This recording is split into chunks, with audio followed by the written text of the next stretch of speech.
Paz do Senhor Jesus, meus irmãos, sejam todos bem-vindos aqui nesse momento. Estamos muito felizes porque nós estamos tendo a oportunidade de estudar a palavra do Senhor.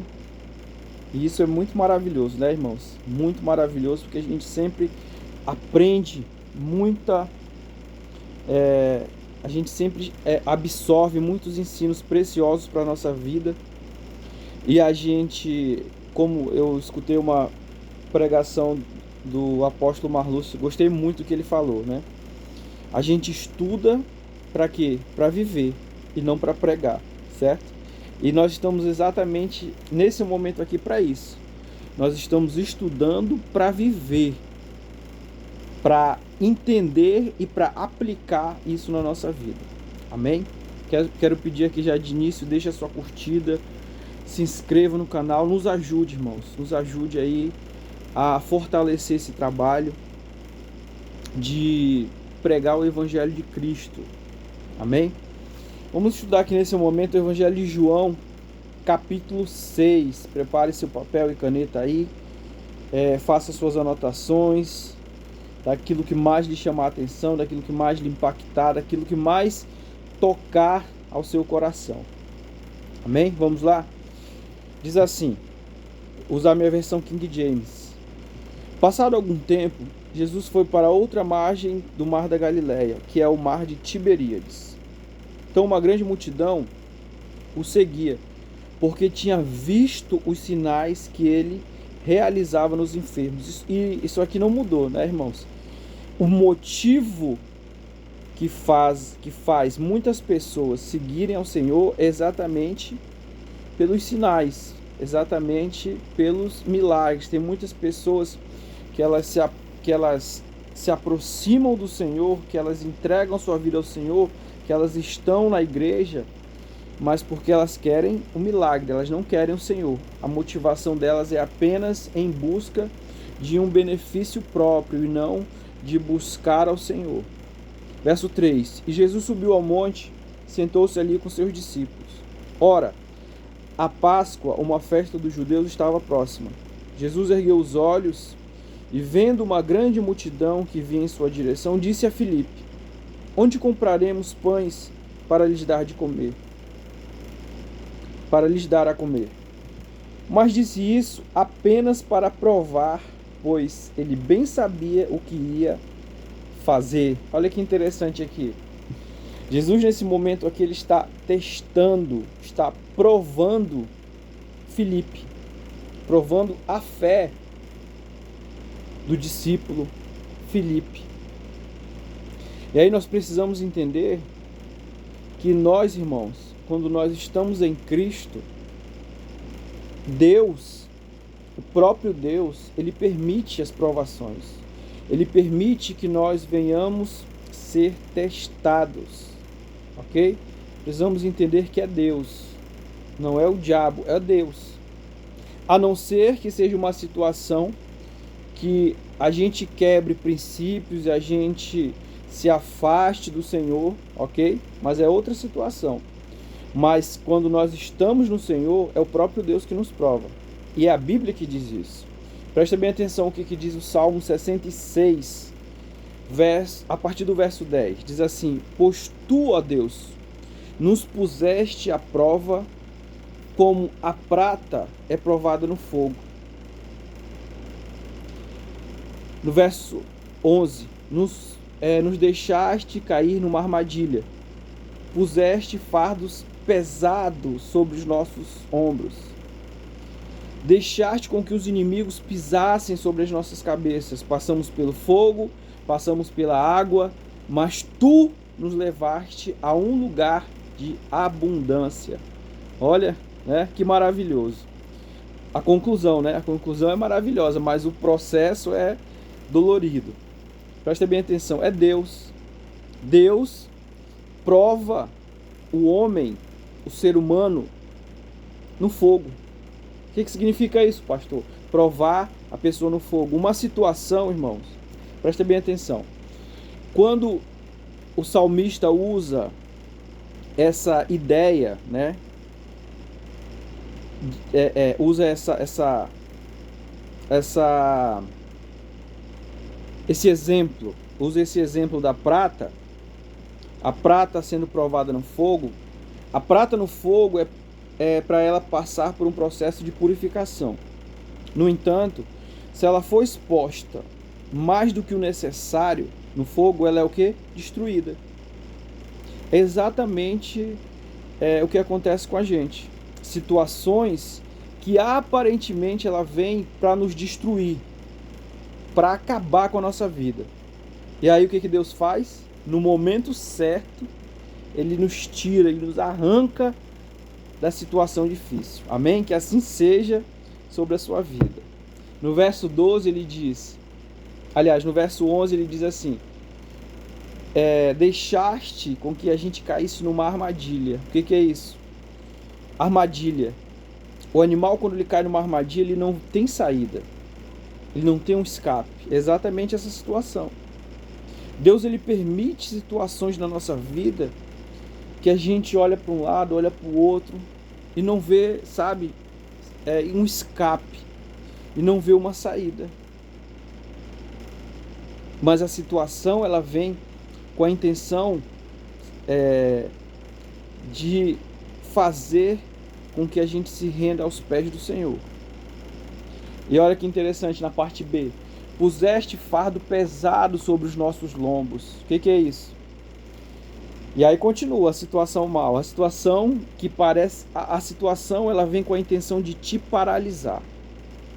Qual é a situação, e aí, que você está vivendo, que parece que ela veio, sabe? Você tá dizendo assim, agora, sabe? Agora eu vou parar com isso. Eu vou parar de servir ao Senhor. Eu vou parar de louvar, de pregar, enfim, o que você faz. Porque essa situação, ela veio com a intenção de acabar comigo, sabe? Satanás está furioso e essa situação veio com a intenção de acabar comigo. Não, presta bem atenção. Primeiro, não é o diabo, é Deus. Se você está em Cristo, é Deus, tá? É Deus que está permitindo essa situação que parece que ela vai te paralisar. Parece que ela vai te paralisar, parece que ela vai te deixar espiritualmente estacionado, estagnado, tá? Mas você precisa entender que não é o diabo, é Deus. E aí diz, fizeste com que os inimigos pisassem sobre as nossas cabeças. Passamos pelo fogo, tudo é dificuldade, irmão, tá? Humilhação, dificuldade, passamos pelo fogo. Mais dificuldade, passamos pela água, mas olha a conclusão. Mas a um lugar de abundância nos levaste. Amém? Então fica firme. Fica firme. É isso que a Bíblia diz que a postura nossa, de nós cristãos, deve ser essa. Paulo diz em 1 Coríntios 15:58, sede firmes, constantes, sempre abundantes na obra do Senhor, sabendo que o vosso trabalho não é vão no Senhor. Então, isso que você está fazendo na obra de Deus, entenda que não é à toa, não é em vão, vai ter uma recompensa. Amém? Você recebe essa palavra? Terá uma recompensa. Vamos lá. Presta bem atenção. E aí, nós falamos aqui a respeito da dificuldade, do teste, da prova. E aí, só para a gente finalizar aqui esse versículo, para não ficar muito longo o vídeo. A provação, irmãos, ela vem sobre nós, né? E é Deus que permite, como eu já falei, para fazer quatro coisas. Presta bem atenção. Primeiro, revelar quem nós somos. Porque no momento, no dia mau, no momento da pressão, da dificuldade, que a gente mostra quem a gente é. Ok? Segundo, ela vem mostrar se nós somos obedientes ou desobedientes. Ou seja, vem mostrar nossas contradições internas. Ok? Se a gente está falhando ou não. Terceiro, vem mostrar se a gente está estagnado. Ou se a gente está, como eu acabei de falar, sendo constante, sendo abundante. E por último, A provação e o teste vem com a intenção de mostrar se nós estamos aptos, ok? Se nós estamos aptos, se nós estamos aprovados. Amém? Glória a Deus, vamos lá. Verso 7. Filipe lhe respondeu: 200 denários não seriam suficientes para que cada um recebesse um pequeno pedaço de pão. Um de seus discípulos, André, irmão de Simão Pedro, disse a Jesus: há aqui um rapaz com 5 pães de cevada e 2 peixes pequenos. Mas de que servem no meio de tanta gente? Então Jesus disse: fazei o que o povo se assente. Fazei que o povo se assente, pois havia muita grama naquele lugar. Assim assentaram-se os homens em número de quase 5.000. Jesus pegou os pães e, tendo dado graças, repartiu-os entre os discípulos e para os que estavam assentados, e da mesma maneira se fez com os peixes, tanto quanto desejaram. E quando estavam fartos, disse Jesus a seus discípulos: recolhei os pedaços que sobraram, para que nada se perca. Assim sendo, eles os ajuntaram e encheram 12 cestos com os pedaços dos 5 pães de cevada, deixados por aqueles que haviam comido. Então, vendo aqueles homens o sinal que Jesus havia realizado, disseram: este é verdadeiramente o profeta que devia vir ao mundo.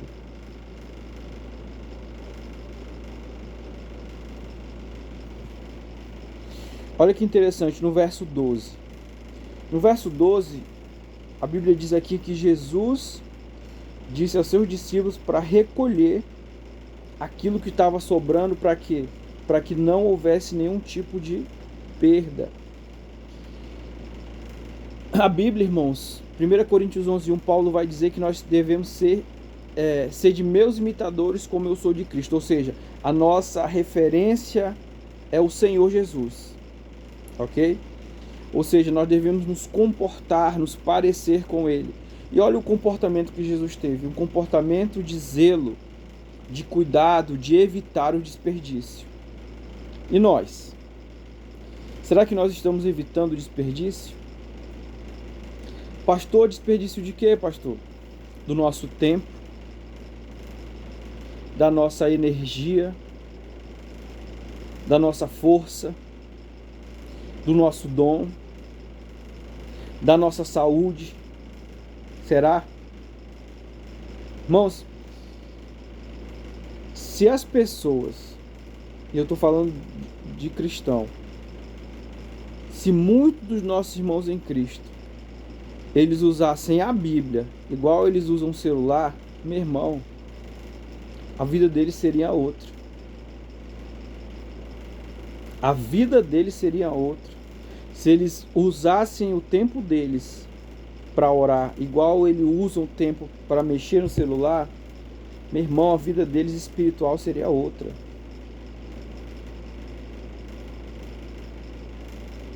Pode ter certeza disso. Verso 15. Percebendo então Jesus que estavam prestes a vir e levá-lo à força para o proclamarem rei, retirou-se novamente, sozinho para o monte. Ao anoitecer, seus discípulos desceram para o mar, entraram num barco e passaram para o outro lado, rumo a Cafarnaum. Já estava escuro e Jesus ainda não havia chegado até eles. O mar agitava-se devido ao forte vento que soprava. Quando eles haviam remado uns 25 a 30 estádios, 5, 6 quilômetros, viram Jesus aproximando-se do barco, andando sobre o mar, e ficaram amedrontados. Mas ele tranquilizou-os, dizendo: sou eu, não temais. E é a palavra, irmãos. É a palavra que o Senhor ele nos dá nesse momento, que Ele tem para a gente nesse momento. Sou eu, não tema. Qual é a situação que tu está enfrentando que você está com medo? Que você está ansioso? Só para você entender, em algumas situações, a ansiedade que as pessoas sentem, ela provém do medo. Medo. a ansiedade, ela é o medo numa instância maior, numa instância mais elevada. Mas o que o Senhor fala pra gente? Não temais, não tenham medo. Amém? Então eles de boa vontade o receberam no barco. Imediatamente chegaram à praia para a qual se dirigiram. Olha que lindo, irmãos. Eles de boa vontade o receberam. Quantas pessoas, irmãos, a gente convida para vir à igreja? Quantas pessoas a gente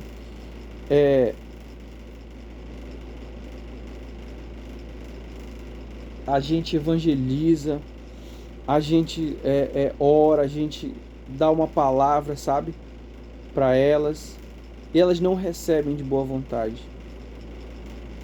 Quantas pessoas, irmãos, existem desse jeito, né?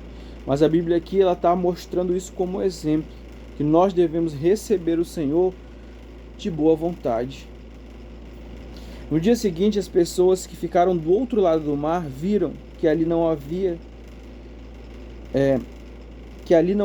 senão um barco, e Jesus não havia entrado nele com seus discípulos, mas que eles tinham partido sós. Entretanto, outros barcos chegaram de Tiberíades, próximo do lugar onde o povo havia comido o pão, após o Senhor haver dado graças. Quando as pessoas da multidão perceberam que Jesus não estava ali, nem seus discípulos, entraram em seus barcos e partiram para Cafarnaum, à procura de Jesus. E tendo encontrado do outro lado do mar, perguntaram-lhe: Mestre, quando chegaste aqui? Jesus respondeu a eles assim: em verdade vos afirmo, vós me buscais não porque vistes os sinais, mas porque comestes os pães e vos fartastes. Será que isso aconteceu só nesse tempo? Só naquele tempo ou acontece atualmente? Pessoas que estão em busca do Senhor para satisfazer a necessidade da sua alma. Aliás, a necessidade do seu corpo. Necessidade da sua alma, claro, né? Todos nós buscamos ao Senhor por isso. Mas quantas pessoas elas não vão em busca do Senhor apenas para satisfazer, aliás, a sua necessidade física, a sua necessidade material, não por causa dos sinais. E aí Jesus vai explicar aqui, preste bem atenção.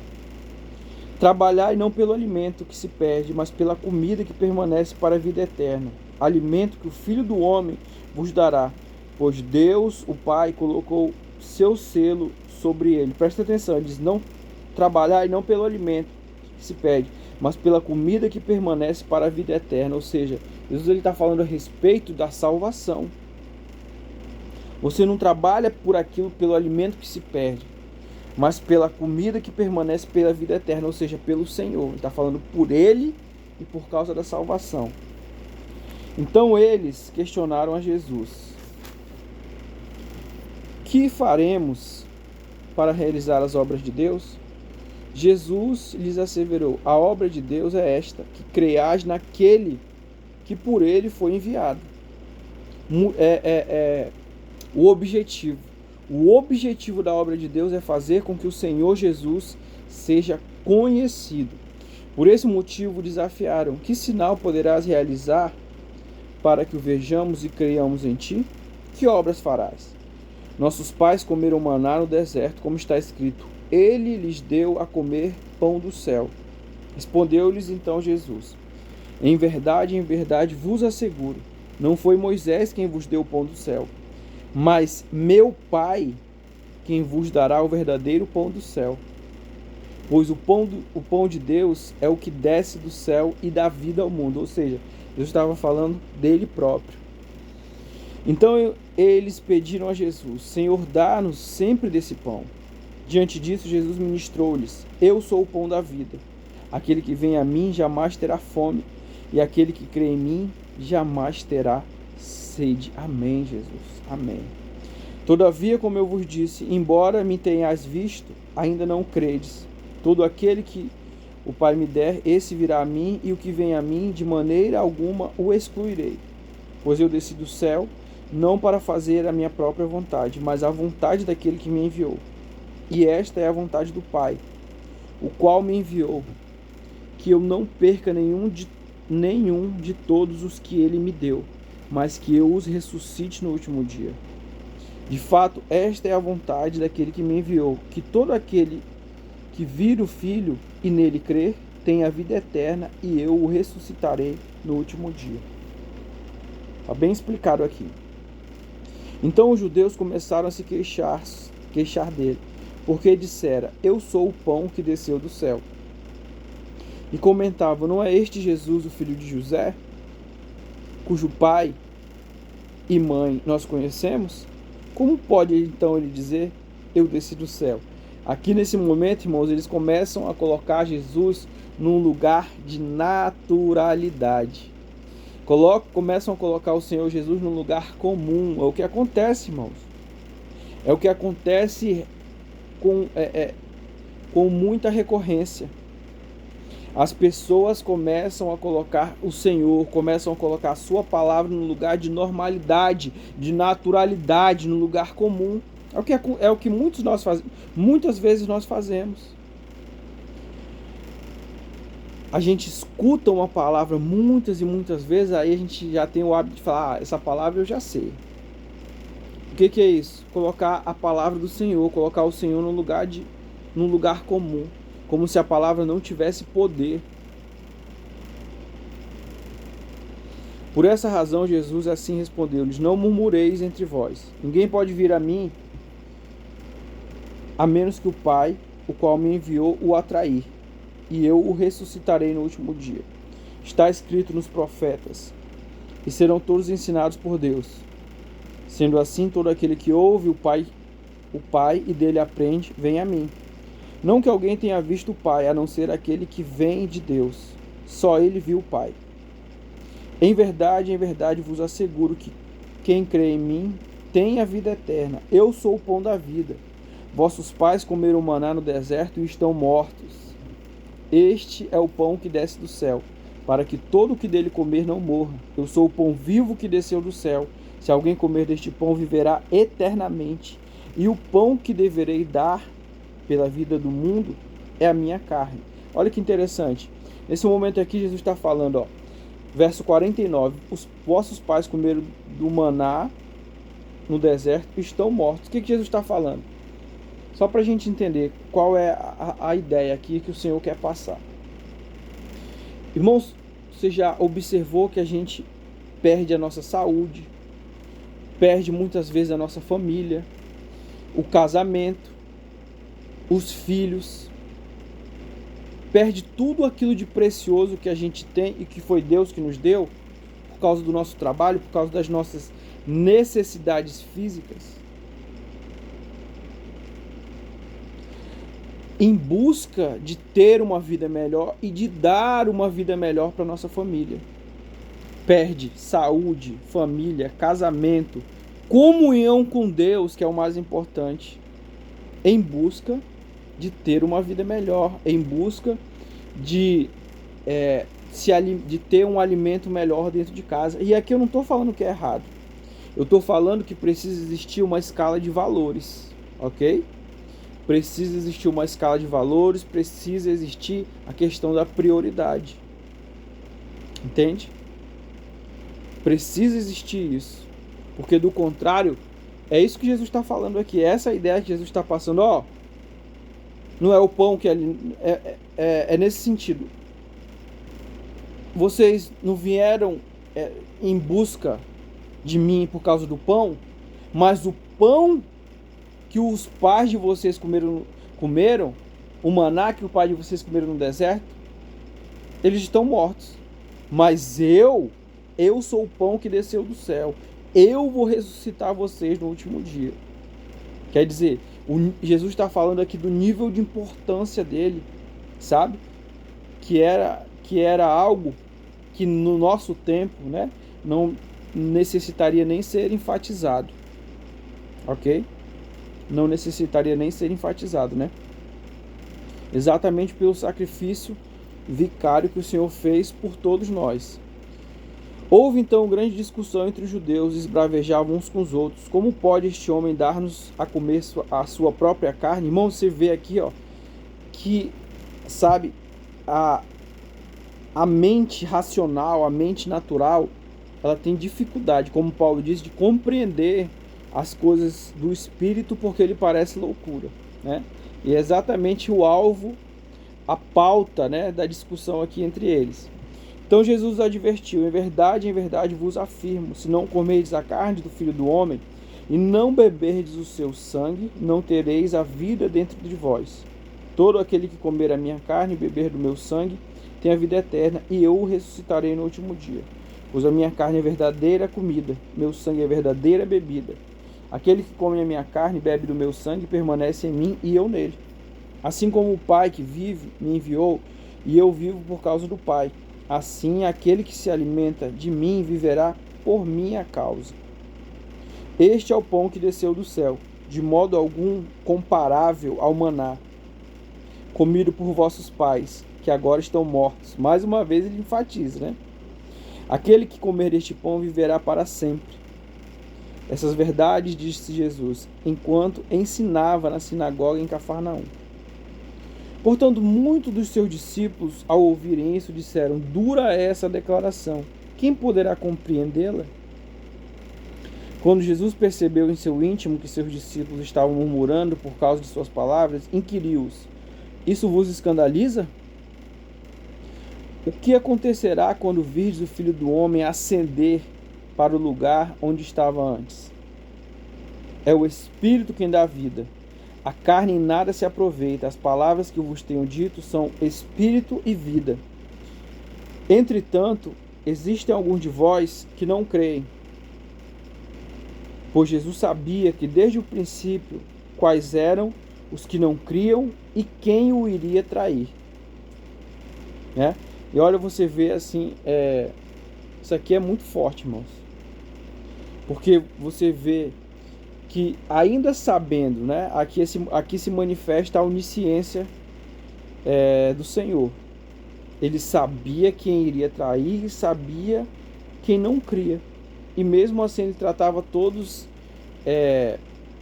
de forma igualitária, certo? Igualitária no sentido de não tratar mal, tá? Só pra gente entender, porque de certo o Senhor ele não tratava todos de forma igual, no sentido de intimidade, tá? Mas no sentido de não tratar mal, ele tratava todos iguais. Amém? Espero que eu tenha me feito claro aqui, tá? Por que eu estou falando isso? Na instância de intimidade, né? Pedro, Tiago e João, né? Mais íntimo, João, né? Instâncias de intimidade. Mas na instância de igualdade, de tratar todos bem, né? Ele tratava igual. Amém? Vamos lá. Deixa eu ver aqui. E continuou: é por isso que eu vos tenho dito que ninguém pode vir a mim a não ser que isso lhe seja concedido por meu Pai. Naquele momento em diante, muitos dos seus discípulos recuaram e não andaram com ele.